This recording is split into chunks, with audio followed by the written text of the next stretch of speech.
tô chegando aí já, tô atrasadaço.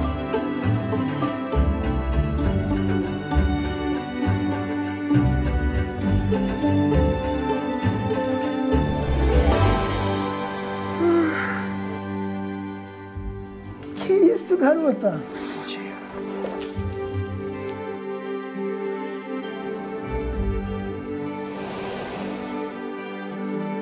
Pode?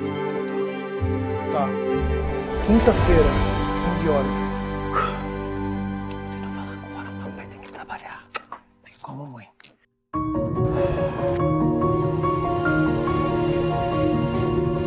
Oi, amor. Beijo. Tchau.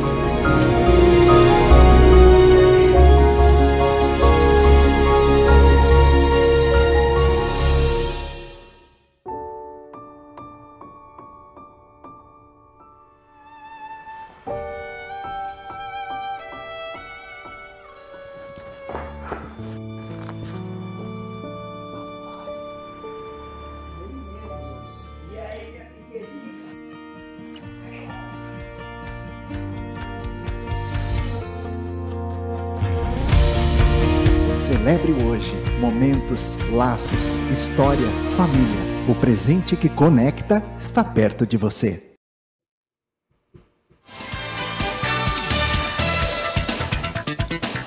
Boa noite, amigos da Rede Metropolitana, da TV Metropolitana. Nós estamos começando mais um Entre Aspas com Ronaldo Castilho, que é transmitido pelos canais da TV Metropolitana, pelo Facebook, pelo YouTube, pelo Instagram, @TV Metropolitana de Piracicaba. Hoje nós recebemos aqui pessoas ilustres. Primeiro, Evaldo Vicente, da A Tribuna Piracicabana, também Wilson Beto e o reverendo Sérgio Paulo, da Igreja Presbiteriana em Piracicaba. Boa noite, seu Evaldo, seja bem-vindo. Sim, boa noite Castilho, Danilo Teles, um abraço a todos os amigos aqui da TV Metropolitana, muito obrigado por nos recebermos e aqui estamos para falarmos sobre o Centro Dia Crescer, que é um projeto de trabalho em torno do síndrome de Down e que o nosso reverendo Sérgio Paulo fará das melhores explicações e que tivemos um jantar no Pintado na Brasa muito bem organizado pelo Wilson Geraldo Berto, o sempre querido Berto do Quinto Cartório, e que chama o Mais Bom do Pintado. Então eu deixo um abraço e o agradecimento pelo convite. Boa noite, Wilson Berto. Boa noite, Ronaldo. É um prazer estar aqui com todos vocês. Agradeço a atenção da TV Metropolitana. A gente faz o que a gente gosta. E quando a gente gosta, tudo fica mais fácil. Entendeu? Auxiliar o próximo é a melhor coisa que a gente pode fazer. Essa é a minha intenção com o Mais Bom do Pintado. Boa noite, reverendo Sérgio Paulo.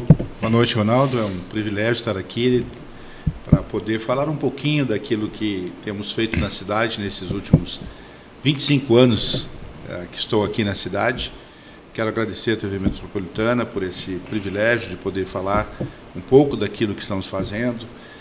E sinto aqui bem privilegiado por essa oportunidade, junto com esse pessoal aí, né, que tem um nome aqui na cidade de muita representação, né, um trabalho tanto pela Tribuna, pelo Evaldo, como o Berto também, no Miol do Pintado, que tem sido para a gente, né, foi para a gente e será para a gente também um apoio aos projetos que nós realizamos, né?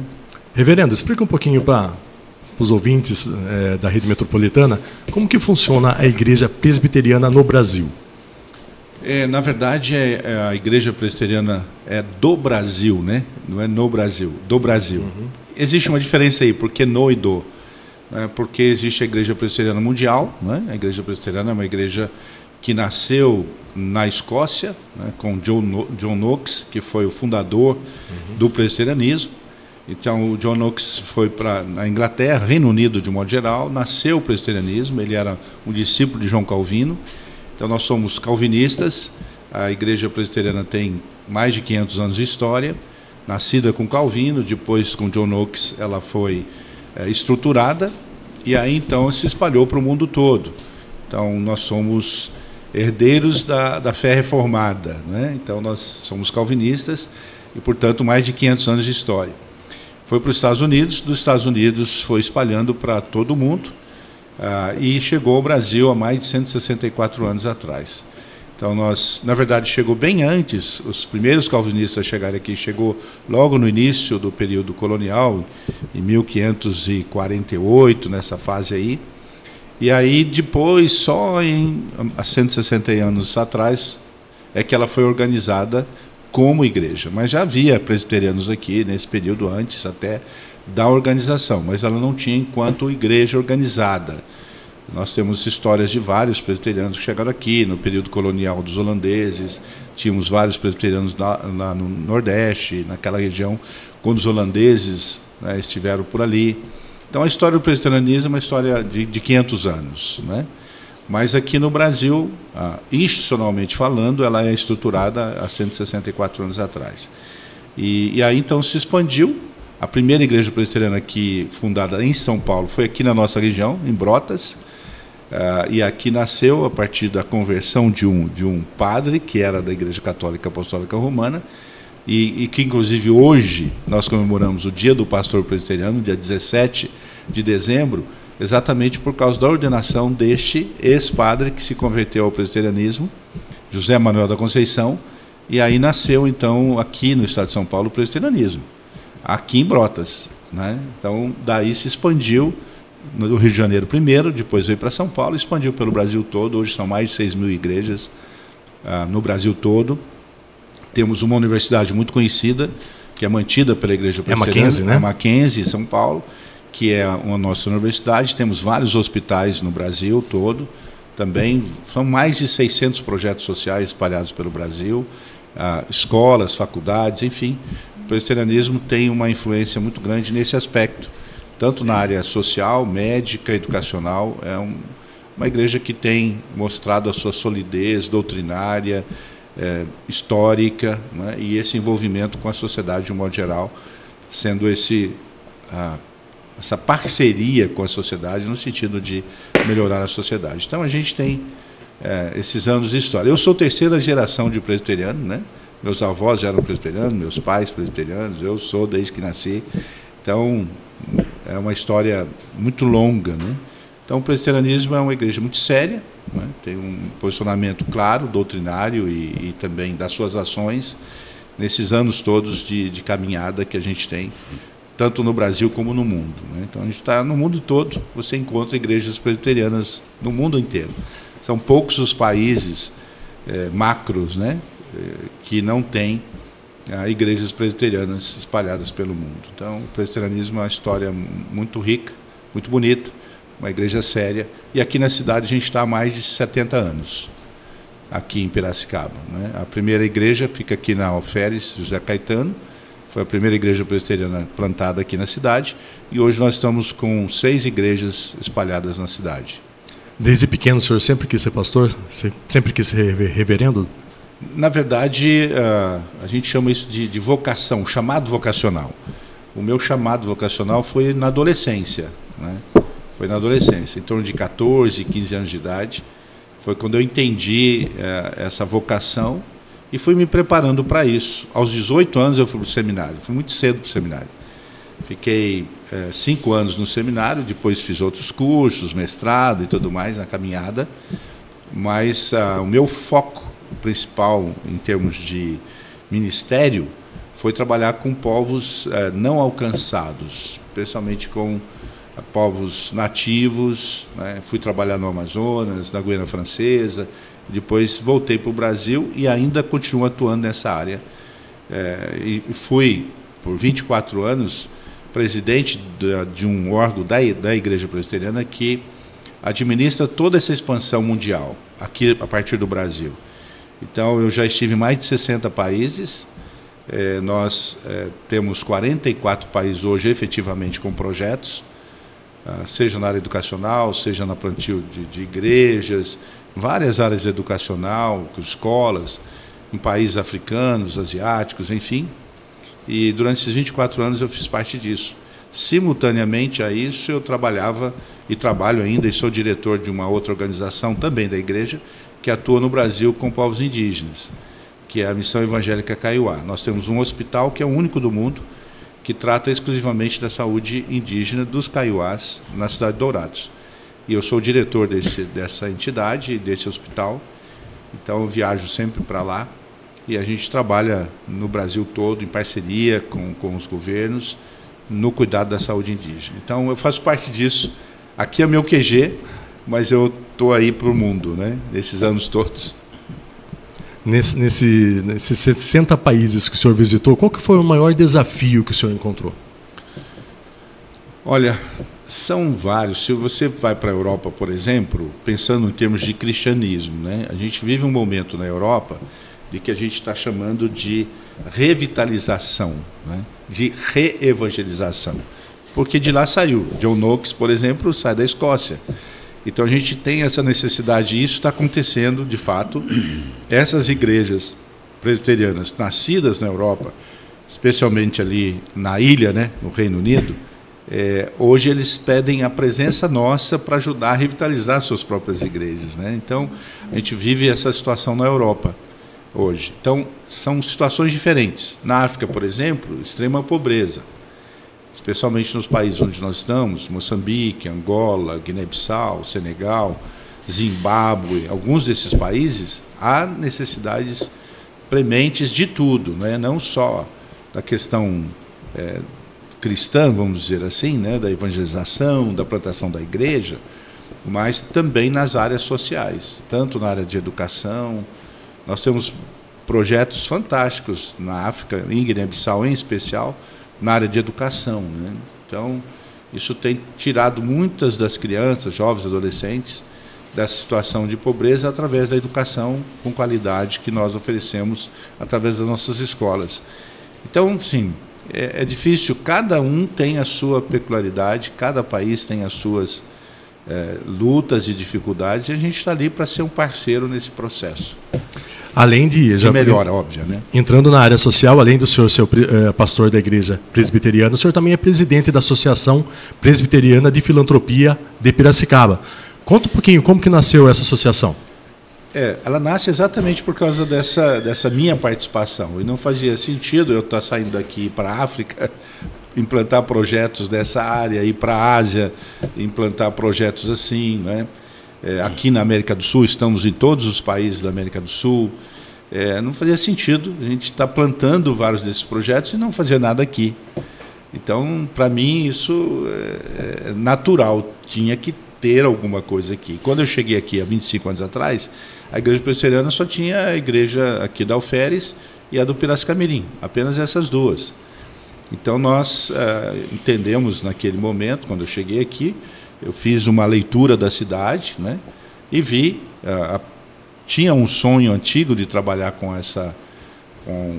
as pessoas portadores destas síndromes que temos, né, essas condições que nascem com a condição Down, e tinha na igreja, duas pessoas com essa condição, e aí eu falei assim, o que a gente está fazendo? Então eu fiz um estudo na cidade e vi, naquela altura, 25 anos atrás, que havia uma necessidade para cuidar de adultos. A pai ia até um certo limite depois de idade, depois ficava. Então eu vi aí uma necessidade, havia um vácuo aí, e a gente então resolveu trabalhar com essa faixa etária para essas pessoas. E aí começamos, né? Reunir um grupo de pessoas, os pais, inclusive, dessas pessoas que tinham essa condição. E aí, então, a gente passou a ideia, a visão de termos um projeto, a princípio, projeto, que depois se tornou algo realizável, né, e execução disso aconteceu. Então, nós começamos pequeno, com voluntários, um grupo de voluntários. Tinha a Graziella, que me ajudou muito nesse processo, trabalhava numa entidade que cuidava. Então, a gente escreveu, aí resolvemos... com esse grupo, fundar a Associação Presbiteriana de Filantropia com esse foco, desse cuidado com as pessoas com as necessidades especiais ou nascida com essas condições, né, de déficit intelectuais ou condição Down ou outras, como autismo e outras situações assim. E aí nós começamos pequeno, com 3, 4 pessoas, e fomos crescendo. E hoje já temos 18 anos aqui na cidade, né, desde que a gente começou. Hoje temos a sede própria, uma sede com 700 metros quadrados para atender. Onde essa fica demanda. a sede? Fica ali no Ari Coelho, naquela região do Ari Coelho, ao lado do que era o Detran, né? Sim, bem na esquina, o Detran novo, né? Que está fechado depois da pandemia, mas fica bem ali, na esquina. É um prédio que nós construímos esses anos para atender a demanda do Crescer, né? Do Centro Dia Crescer. Mas temos outros projetos na cidade, né? Além do Centro Dia Crescer, nós temos o núcleo de assistência social, que na verdade é do poder público, e através de chamamento público, então nós entramos, que o grupo que era atendido lá era atendido por nós também, e lá é 24 horas, né? Então nós entramos no chamamento e fomos aprovados pelo chamamento público. Depois, na sequência, veio a Casa de Passagem, né, que atende a demanda da população de rua, e que a gente também é do poder público, mas pelo chamamento público assumimos também a coordenação e a execução desse programa. Paralelo a isso, a gente começou um braço cultural, que é a Orquestra Educacional de Piracicaba, que é um braço cultural da associação. No ano que vem já deve caminhar com as suas próprias pernas, então é um projeto social, mas na área da orquestra mesmo. Né? Como que começou essa ideia da orquestra? Como partiu a ideia de criar uma orquestra educacional? Na verdade, veio o Ivan, que é o maestro, né? Ele veio de São Paulo para cá, havia um grupo de pessoas que estavam já ensaiando em outras orquestras, e eles reuniram um grupo pequeno de 5, 6 pessoas. E aí o Ivan veio e começou esse projeto. Começamos com 19 pessoas, né? Hoje são mais de 96 componentes, né? Então ela foi crescendo a partir do conhecimento do projeto, que tem esse foco social. O diferencial da orquestra é isso. Você pode entrar com 10 anos de idade, tendo um pouquinho de conhecimento de música, e aí você tem aquele que já é professor, aquele que já tem a universidade, etc., da área da música, e que vai sendo o tutor desse, né? Vai sendo o mentor dessa. Então aí quando você vê a apresentação, você não vê quem que é o profissional já e quem que está ali. Todo mundo está no pé de igualdade. Então esse foi um processo com esse objetivo de inclusão. Então ela é para incluir especialmente jovens, adolescentes, oriundos de situação de vulnerabilidade social também. Então ela é bem democrática, né? Então a gente tem gente lá de 10, 11 anos e tem adultos de 80 anos, 80 e poucos anos que estão tocando lá na orquestra. Então ela é assim. E ela tem se apresentado aqui na cidade pelo menos 6 vezes por ano, porque aí temos uma parceria com a Secretaria de Cultura também, que dá um suporte aí, bem pequeno, mas tem sido bom. Esse suporte tem ajudado, de alguma forma, a orquestra. E temos agora um novo projeto, que começou há 2, 3 anos, mais ou menos isso já, que é o Além da Quadra, que é aqueles com síndrome de Down ou com deficiência física, para esporte de alto rendimento. Então a gente já tem os meninos, 2 deles inclusive já foram medalhistas aqui no estado, que tem a condição Down. Então esse é um outro projeto que está avançando, e a gente precisa agora dinamizar um pouco mais e crescer um pouco mais esse projeto. Mas é de alto rendimento, esporte olímpico, paralímpico, né? Então, a verdade é que esses meninos cheguem até para a Olimpíada. Esse é o nosso sonho. Estamos trabalhando com esses meninos nessa situação. Me fala um pouquinho mais sobre o projeto Crescer. Como que a pessoa com deficiência, né, intelectual, a família, ela consegue ingressar nesse projeto? Qual que é o passo que ela tem que dar? Existe uma rede na cidade, né, de várias organizações que atuam com os portadores. E aí, então, através da rede, a demanda chega até nós. Certo. Tem aquela demanda da família que chega lá, passa por um processo, né, os psicólogos, assistentes sociais e tudo mais que atuam diretamente, fazem a entrevista, faz toda essa análise para que ele possa estar lá sendo atendidos por nós. Outros vêm diretamente pela rede, porque como o projeto também tem recursos da SMADES, da Secretaria de Assistência Social, então a gente está dentro da rede. Então tem uma parte que é da entidade e uma parte que vem do convênio. Então a gente tem um limite de atendimento, né, por parte do poder público. Então chega lá, passa por esse processo e, estando dentro daquele parâmetro estabelecido para o atendimento lá, especialmente adultos, né, a gente não atende crianças nem adolescentes por enquanto. Já fizemos isso no passado, mas no momento só adultos que a gente está atendendo. E aí, passando por esses processos todos, ele vai ser atendido diariamente. Então, das 8 da manhã às 5 da tarde é o funcionamento do Crescer, né, do Centro Dia Crescer. As crianças, elas são atendidas pela PAI, teoricamente. Sim, a maior centro parte de reabilitação. Centro de reabilitação. E aí, quando eles crescem, pegam uma certa idade que a PAI e o centro de reabilitação eles não atendem, aí pode ser passado por projeto Crescer. Isso. É assim que funciona. Exatamente isso. Interessante. E é sobre a casa de passagem, que é um chamamento também aonde a associação também trabalha. Isso. Fala um pouquinho para nós como que funciona. A casa de passagem, ela está num processo novo, remodelando agora, né? Nós tivemos um momento muito complicado durante a pandemia, né, e nós assumimos esse período. Para vocês terem uma ideia, né, quem está nos vendo aí, o pessoal aqui, nós chegamos a ter 135 pessoas durante todo aquele período da pandemia, diariamente ali. Então é uma situação, não foi fácil. Então nós tivemos que trabalhar, fui chamado, né, para a gente elaborar como é que faríamos isso. Então fiz parte da comissão, né, aí no período da Covid, eu estava dentro da comissão que trabalhou a Covid aqui, né? Uhum. E minha responsabilidade era cuidar dessa população, e aí não foi fácil, foi muita luta, e a gente teve que tirar esse pessoal da situação de rua e levar para um local e ficar com eles diariamente.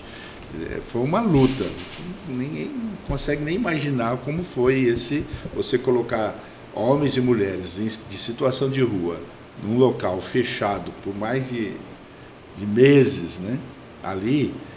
Olha, só a graça de Deus mesmo para explicar como é que a gente conseguiu vivenciar esse período. Depois, então, houve uma mudança política, e aí houve o governo atual resolveu voltar para a casa de passagem aqui, desse espaço que nós estávamos, para o espaço que já era antigamente.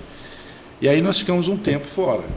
Olha, nós entendíamos que naquele momento não tínhamos, depois de tudo que enfrentamos durante a pandemia, não deveríamos continuar naquele padrão que foi estabelecido no governo anterior. E aí a gente disse, olha, não dá, dessa forma não dá.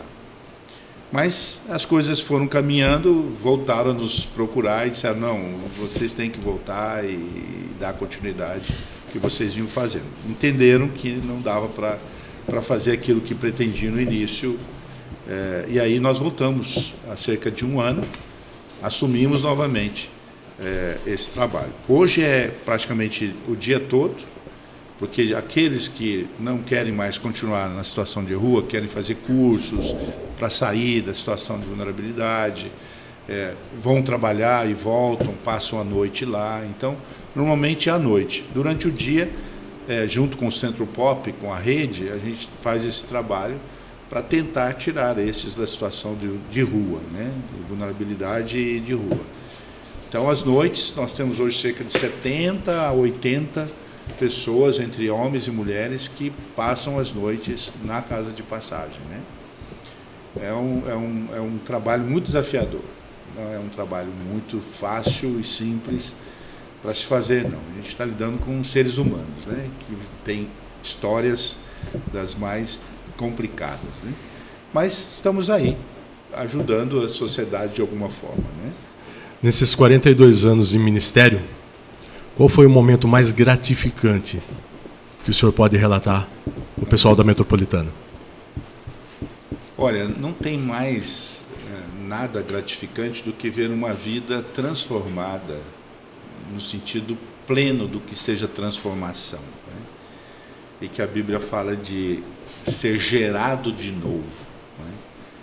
Nascer de novo, do diálogo que Jesus teve com Nicodemos, né? E ele diz: olha, se você não nascer de novo, não entrará no reino dos céus, né?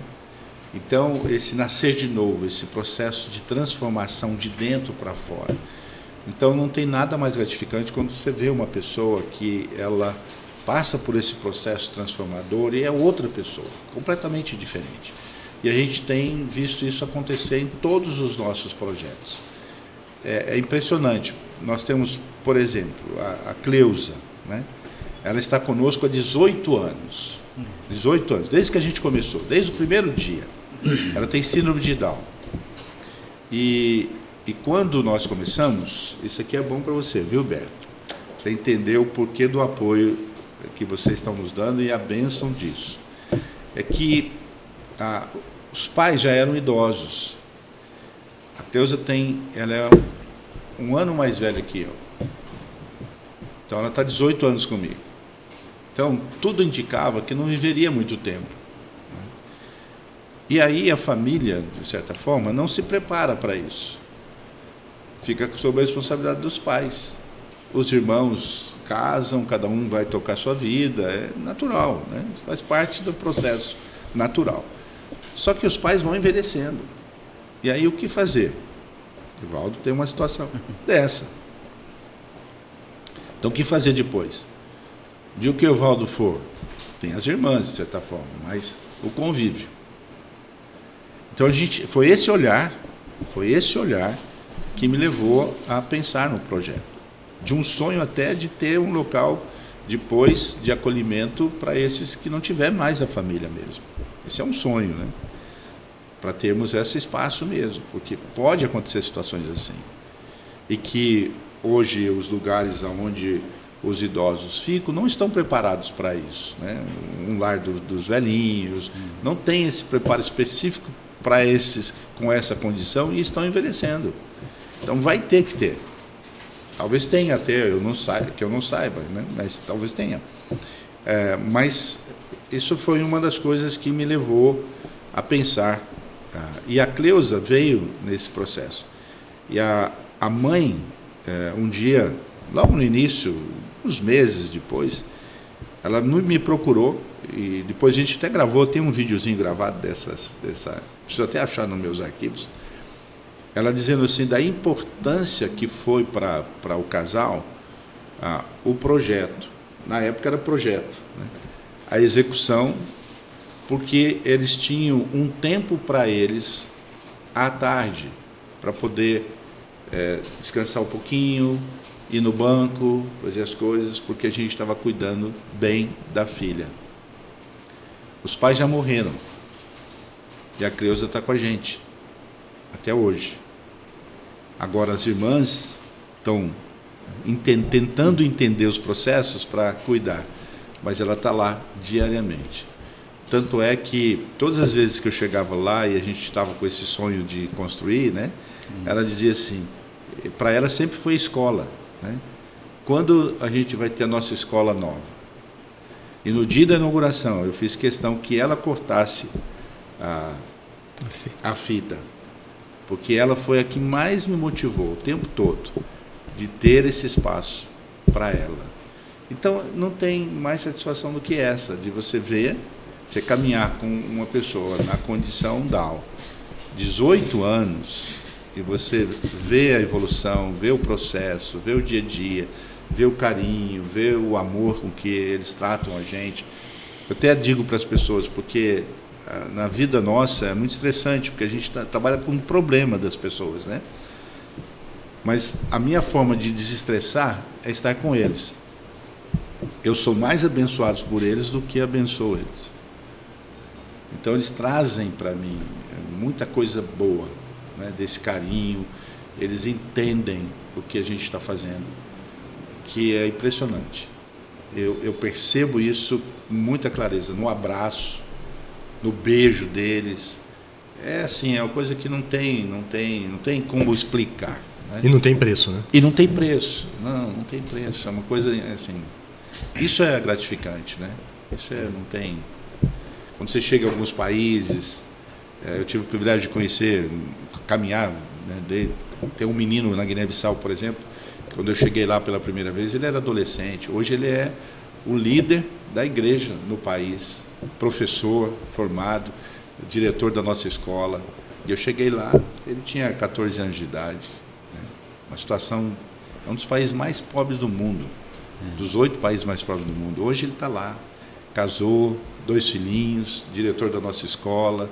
Então, essas coisas, né, trazem para a gente esse sentimento de alegria em poder servir ao outro. Né?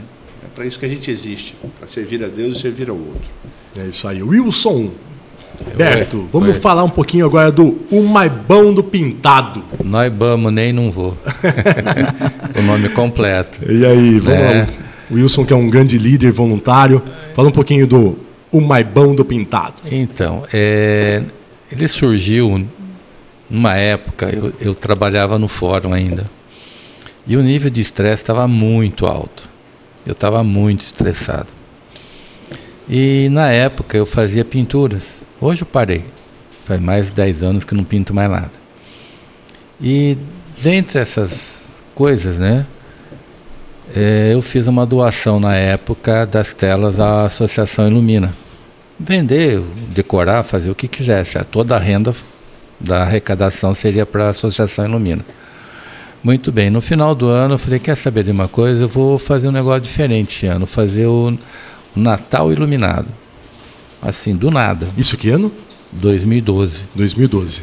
Do nada, assim, eu vou fazer. Isso foi meados de novembro.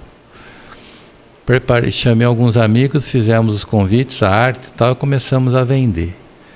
No primeiro evento deu 110 pessoas, lá no antigo restaurante Mirante. E a partir daí, eu falei, cumpri meu papel, está feito. Só que daí numa outra reunião com o pessoal da associação, Berto, é o seguinte, o pessoal gostou, vamos fazer outro. Falei, eu não tenho condições de assumir sozinho. Não, a gente ajuda. Tem certeza que ajuda?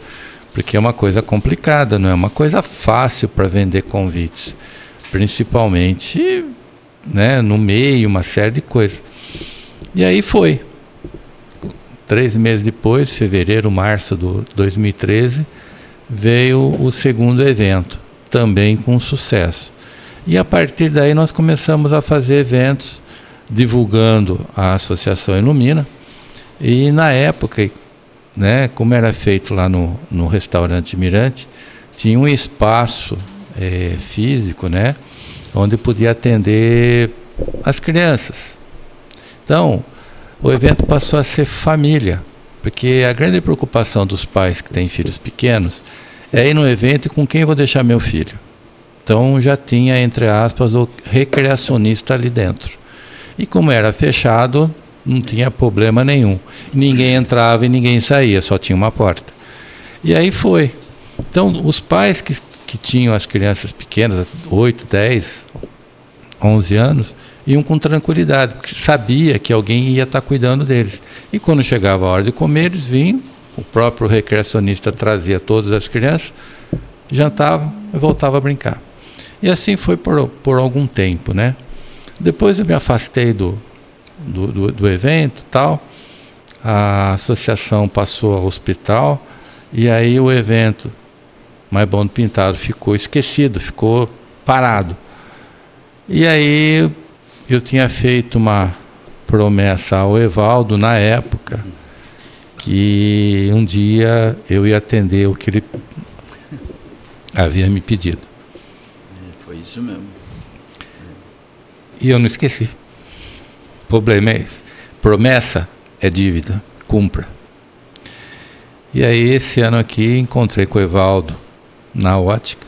Falei, Evaldo, eu tô te devendo. Ele falou, tá mesmo. E vamos fazer? Vamos fazer. E assim foi. Começamos a conversa, como ia ser, aonde ia ser e tal. E assim saiu o evento agora no dia 6 de dezembro. A meu ver, foi um grande sucesso, né? Então, o meu objetivo com o evento é plantar semente da solidariedade. Nada mais do que isso. Hoje, as pessoas desconhecem o que vem a ser solidariedade. Pensa que você tem que dar e só dar. Não. Tem que conhecer o que é. Então, através da divulgação do Maibão do Pintado, da associação, a cidade em si, aquelas pessoas que desconhecem as necessidades diárias, vão passar a conhecer. Porque quem é que cuida, quem é que gosta de cuidar do adulto com síndrome de Down? E principalmente capacitá-lo para isso. Porque hoje a sociedade, em tese, ela exige a presença de uma pessoa com essas condições. Supermercados, lojas, porque são pessoas capacitadas, só que tem que ter alguém para capacitá-las. E a associação está fazendo esse papel. Só por esse projeto eu já achei muito interessante. Os demais são também? São. Mas esse, ao meu ver, no meu coração é o mais importante. Porque a dificuldade que se tem a respeito é muito grande. O centro de reabilitação faz um trabalho? Faz. Ah, pai, faz. Mas e o adulto, onde ele entra? Aí que eu entrei. A nossa participação nisso tudo é uma participação pequena. É mais no sentido de fazer a divulgação. Porque se estiver visando grandes lucros, isso não vai haver. Isso é certeza, não vai haver grandes lucros. Mas vai haver o lucro do olhar do ser humano, né? Principalmente essa falta de humanidade que nós temos hoje, para essa situação. Então, o meu objetivo com o Maibão do Pintado é justamente isso. Nada mais do que isso, levar o carinho, o afeto, o conhecimento para essas pessoas. Tá? Não, cada um pensa do jeito que quiser. Eu faço esse trabalho voluntário com muito carinho e gosto do que faço. Hoje eu não estou mais estressado, muito pelo contrário. Na época me ajudou muito, porque eu trabalho no fórum, para quem não conhece, é um nível estressante, muito grande. Tive 2 AVCs. Não aconteceu nada, mas eu tive. Tá? Então, assim, graças a Deus foi leve. Não sei as condições que ocorreram, mas eu procurei passar da melhor forma possível por essa situação. Então hoje, se eu tenho sequela, não sei. Nunca me perguntei se haveria. O meu problema era trabalhar. Então, trabalhei. Logicamente, esses eventos me ajudaram muito, porque quando você desvia o foco, tudo fica mais fácil. E foi isso que eu fiz. Tá. E quando que vai ser o próximo, o Maibão do Pintado? Tem alguma previsão já? Veja bem, nós estamos conversando, o Evaldo, o reverendo Sérgio, para fazer meados de março do ano que vem, 2025. Não vamos deixar uma data fixa, por quê? Porque se você marca uma data, essa data chega. Então, veja bem, meados tem 15 dias para nós definirmos qual a data. É meados de março, tá? Então, assim, quem gostou da participação do evento, consequentemente já pode começar a se programar para isso, porque a procura com certeza vai ser grande. Dessa vez esgotou os convites. Então, assim, tinha... Quantos convites foram? 110. 110. Tá, esgotaram. Então, tudo leva a crer que o próximo não vai ser diferente, né? O Reginaldo do Pintado na Braça, uma pessoa muito querida, atendeu com maestria a todos que ali participaram, né? Eu não acredito que não tenha nenhuma reclamação a respeito, muito pelo contrário. Tinha muita gente que também não conhecia o restaurante dele, por incrível que pareça. Isso já está no mercado há pelo menos 4 anos, né? Então, assim, uma mão lava a outra, né? E todos se ajudam. E a tribuna é uma grande divulgadora do Maibão do Pintado, né, seu Evaldo? Sim, nós da tribuna sempre tivemos uma ligação íntima com o reverendo Sérgio no sentido de presbiterianismo, porque a nossa família é também a quarta geração de presbiterianos, toda dessa região de Laranjal Paulista, Tatuí, Tietê. E foi por isso mesmo que nós conhecemos o reverendo Sérgio há 25 anos, e aí entrou a tribuna divulgando, que sempre divulgamos o trabalho da Igreja Presbiteriana, e passamos a divulgar esse ideal que o reverendo Sérgio tinha. Aliás, parabéns hoje pelo seu dia, Obrigado. Que é o dia do pastor, e parabéns a todos os pastores que ministram o Evangelho. E quando o reverendo Sérgio falava no comecinho dessa entidade, era como se fosse falar por uma nuvem de 1 metro quadrado, parecia que não existia. Mas ele sempre citava, olha, eu tenho a história do Batata, né, reverendo Sérgio?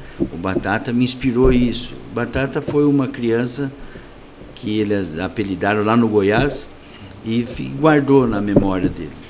Bom, caminhou, chegou em tudo isso que nós ouvimos e tivemos essa grandeza de participação de todo o povo que ajudou a entidade, da qual eu faço parte como associado. Todos os políticos se colocaram à disposição. Não vou citar nome para não ser injusto. E caminha, daí acaba chegando no Mais Bom do Pintado, que fez um trabalho maravilhoso em favor do Ilumina, que há de voltar em breve. E num encontro informal, o Berto falou assim, eu estou devendo uma promoção do Mais Bom do Pintado, que eles têm camiseta, tudo bonito, é uma equipe bonita, é uma equipe pequena, mas é bonita.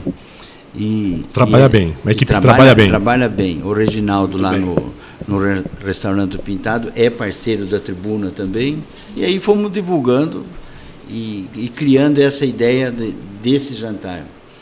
Mas não posso deixar de citar a grandeza de alma, de coração do Berto. Agora eu falo Berto porque era o Berto do Quinto Cartório. O conhecido. É o conhecido. O Wilson ninguém conhece. O Wilson, o Geraldo nem se fala. Nem se fala.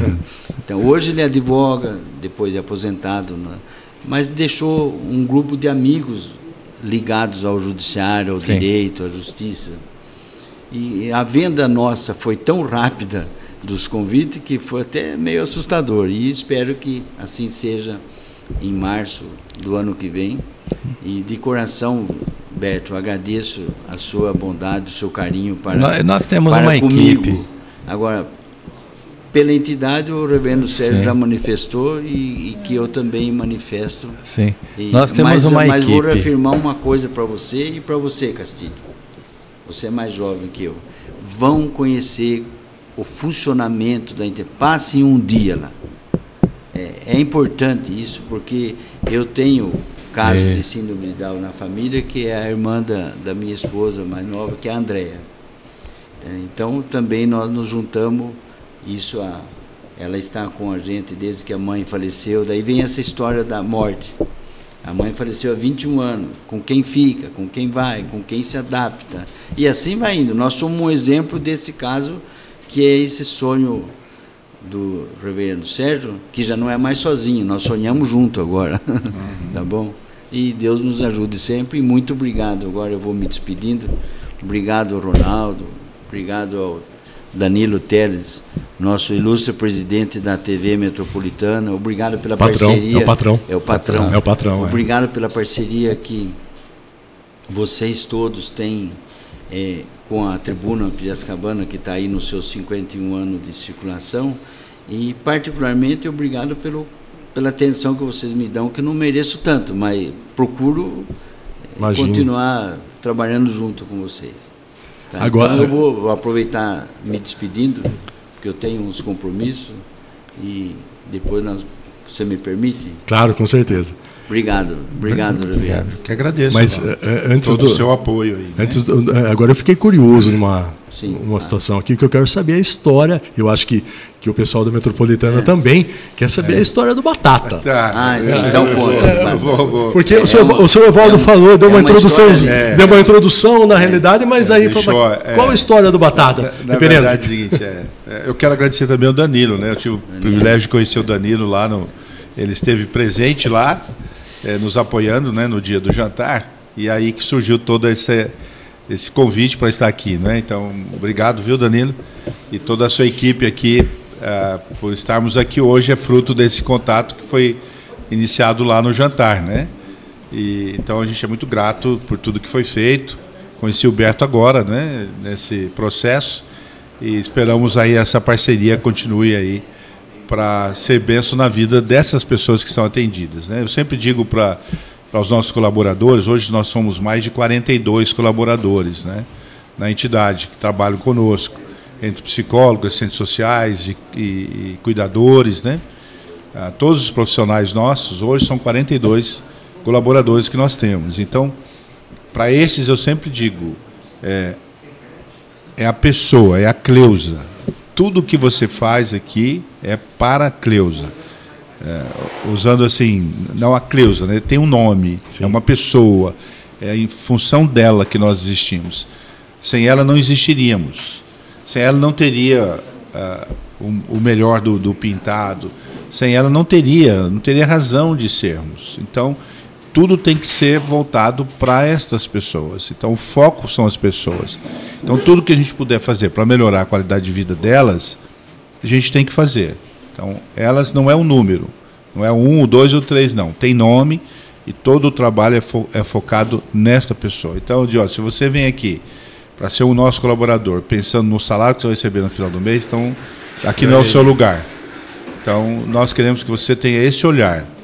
O salário é um fruto do seu trabalho, mas você vai dedicar tempo para essa pessoa, para esse ser humano. Foi assim que o Batatinha, né, o Batata aí trouxe para mim. O que aconteceu? Eu estava em Anápolis, pastoreando a igreja lá, e ainda estava começando um projeto bem do início mesmo. Eu tinha um grupinho pequeno, de 4, 5 pessoas se reunindo, e a senhora que cuidava da limpeza do espaço que tínhamos, a filha dela engravidou de um namoro desses inconsequentes e nasceu uma criança. E no dia que a criança nasceu, ela me procurou e pediu que eu fosse com ela até o hospital para visitar o netinho. Era uma família extremamente pobre, muito pobre. O pouco recurso que ela tinha era desses recursos que ela obtinha ali de cuidar ali da limpeza desse espaço. Nós fornecíamos cestas básicas, enfim, para ajudá-la. Uma casa de chão batido. O avô dessa criança, né, tinha falecido há pouco tempo com problema de alcoolismo, foi encontrado morto, inclusive, na calçada, na porta de um bar.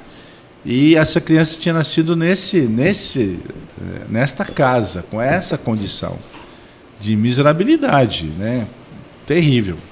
E a gente vinha trabalhando com essa família nesse cuidado e tal. E quando eu chego no hospital, o médico era um conhecido também de uma igreja presbiteriana, ele me procurou e disse, olha, isso é coisa de reverendo. Porque na hora que eu olhei para a criança, eu vi, pelas características, que ele tinha síndrome de Down. E aí ele disse, é coisa de reverendo, né? Aí ele me deixou numa situação que eu teria que falar para a avó, falar para a mãe, que a criança tinha nascido. Naquela época não havia exames e nada dessas coisas, né, que hoje tem, que dá, nem sempre dá, mas dá para identificar. E aí, o que fazer com aquela criança? Nestas condições, que ela seria criada e nascida, né? E aquilo me impactou muito, né? Falei assim, e agora, né? O que a gente vai fazer com... E ele parecia uma batatinha mesmo, aí eu apelidei ele de Batatinha, né? Assim, uma batatinha, bem redondinho, gordinho, fofinho. E foi assim, aí eu chamei um grupo pequeno, e disse assim, olha, nós vamos ter que adotar essa criança, nós vamos ter que cuidar dela. Porque a mãe não tem condição, o pai dessa criança abandonou quando soube que ela estava grávida, sumiu, nem sabe para onde tinha ido. A mãe não tinha condição nenhuma de cuidar, a avó, né, também. E aí nós assumimos. Aí a igreja fez tudo, choval e tudo, e começamos a cuidar. A família dele passou a ser a família daquele grupo de pessoas que estavam ali. E assim ficou, né? Olha, o que nós estamos fazendo, né? Era um pouquinho que a gente estava fazendo por ele. Eu tive o privilégio de, há 4 anos atrás, voltar. Tenho até uma foto, está aí no Instagram da associação, com ele. Hoje ele está com 39 anos e está lá, na mesma comunidade, a avó, né? Na mesma comunidade, cuidando dele, um menino, moção forte, bonito.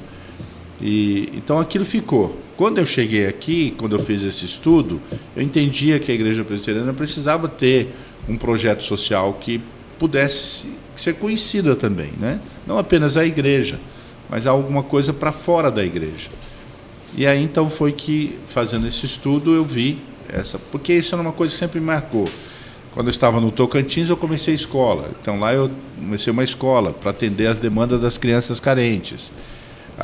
Em Minas Gerais eu comecei um centro de saúde, porque ali era uma necessidade de ter um centro de saúde, um centro médico, odontológico naquela região que não tinha. Que foi embrionariamente na história aí o que hoje é o PSF, Posto da Saúde da Família, numa zona rural. E eu comecei isso há quase 30 anos atrás, que nem existia. Eu conversei com o prefeito da cidade, falei, vamos fazer um projeto assim. E eu tinha lido a respeito disso de Cuba e comecei, e deu certo. Construímos o centro numa parceria com a prefeitura, eles enviaram os médicos, a gente cuidava do patrimônio, do medicamento, e assim foi. E hoje está lá funcionando com um PSF construído pela própria igreja, que hoje é o posto. Então sempre teve esse olhar. O meu olhar sempre teve para esse lado também, ministerialmente, tendo um braço, seja na área da educação, seja na área do atendimento. E aqui foi essa necessidade que veio, né?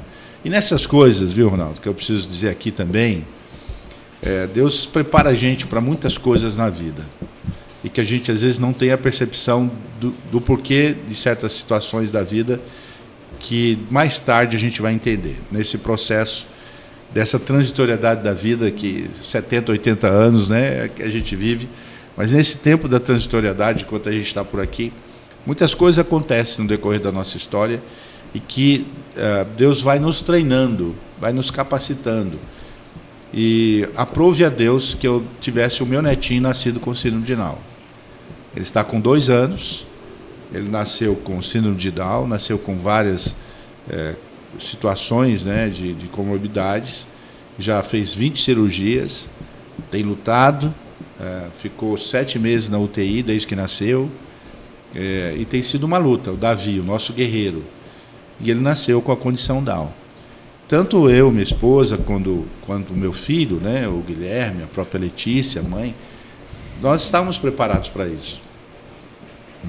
E aí hoje Deus nos preparou de uma forma que a gente não sabia, né, que a gente teria dentro da nossa própria casa. Hoje eu tenho. Ontem mesmo estava lá com ele, estava meio gripadinho, ele mora em Campinas, e a gente teve que ir lá para... Minha esposa, inclusive, está lá junto com a minha norinha, cuidando dele. Menino especial, lindo. Então a gente está... Hoje temos, né, em todo esse processo, Deus foi preparando a gente. Não sabia o que vinha lá para frente. Deus sabe de todas as coisas, né? Perfeito. E é perfeito. E a gente ama esse menino como, assim, toda vez que ele fica doentinho, qualquer febrezinha, parece que eu sinto a febre também, né? Então, é isso. Então a gente faz por amor ao outro, mas a gente aprende também e tem esse reflexo. Reverendo, para entrar em contato com a associação, como que as pessoas fazem? Bom, nós temos o nosso site, né? Tem todos os detalhes lá, até para conhecer cada um dos projetos, como é que funciona e tal, que é oficialapfp.org.br. Então, pelo site dá para se conhecer muito, tem lá os contatos e tudo mais. Temos Instagram também, que é a Associação Presbiteriana de Filantropia, pelo Instagram.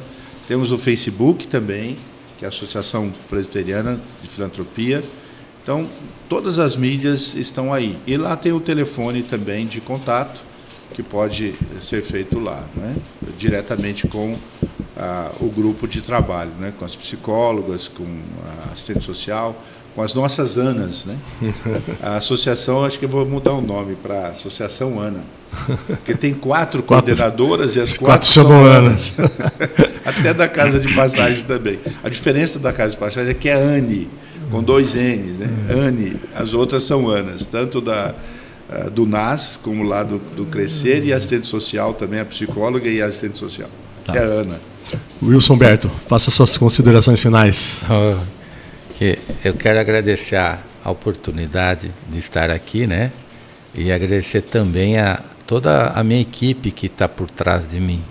Eu nunca trabalhei sozinho. Eu sou uma ponta, né?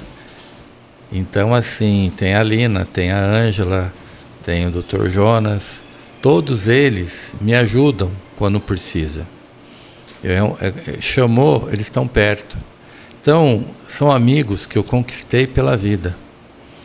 Porque a vida nos traz os amigos. Você escolhe o qual você quer ficar perto, né? Isso. Esse você pode escolher, né? Então, nós nos escolhemos. Então, esse evento que a gente faz é justamente buscar a solidariedade, tá? Não tem nenhuma outra intenção. Nada, né? O que a gente quer, na verdade, é divulgar, fazer a divulgação. Então, agradeço a todos, agradeço a você, Ronaldo, agradeço ao reverendo, a entidade, a associação, tá, presbiteriana, o Evaldo, né, a TV Metropolitana por auxiliar na divulgação disso tudo, porque sozinho nós não fazemos nada, né? Então, é isso que eu tenho para falar. A mim cabe só agradecer, nada mais do que isso, só agradecimento. Por quê? Porque me dada a oportunidade de servir. Meu querido reverendo,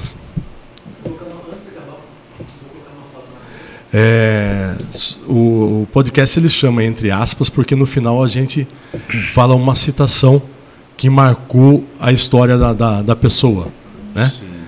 Então eu queria que o senhor falasse uma citação de alguém que o senhor leva com o senhor durante todos esses 42 anos de ministério, mais 5 de seminário, 47 anos. Olha, é muito difícil sintetizar em uma frase, em uma palavra, né? Mas há um texto de Paulo, em Atos dos Apóstolos, que ele diz assim: eu quero cumprir bem a carreira que me foi proposta, né? Hebreus fala, correndo com perseverança a carreira que lhe foi proposta. Então é ser fiel, como Paulo foi, ao seu chamado. Então, para mim isso, eu quero ser fiel ao meu chamado. Então esse chamado, primeiro, para amar a Deus sobre todas as coisas e ao próximo como a mim mesmo. Esse é o chamado principal. Então esse mandamento que Jesus, né, sintetizou, que tem a ver com os 10 mandamentos, sintetizado nesse, é isso. Para mim essa é a frase. É amar a Deus sobre todas as coisas e ao próximo como a si mesmo. Então eu preciso ter um relacionamento com Deus bom, para que eu possa relacionar comigo mesmo, entender a mim mesmo, amar-me e me respeitar, né? Esse autocuidado e autoamor que se revela no outro, no amor para com o outro. Há um texto de primeira, que também dentro desse contexto todo, são algumas frases que sempre me chamam a atenção e que poucas pessoas leem. 1 João, capítulo 3, verso 17, que diz assim: assim como Deus amou, você deve amar o outro ao ponto de dar sua própria vida, se necessário for, em favor do outro. É uma coincidência, porque João 3,16, o Evangelho de João, escrito pelo mesmo, diz que Deus amou o mundo de tal maneira. E aí 1 João diz que eu devo amar o outro e dar minha vida pelo outro. Então, da mesma forma com que Deus deu a sua vida em Cristo, especialmente Natal aí, por nós, devemos também dar a vida pelo outro. Acho que quando o mundo entender isso, as coisas vão ficar melhor. Eu vou citar uma frase de Franz Kafka. Solidariedade é o sentimento que melhor expressa o respeito pela dignidade humana. E assim, nós concluímos mais um Entre Aspas. E antes disso, reverendo, a gente vai colocar a foto, né, do teu neto. Está na tela a foto do neto do reverendo.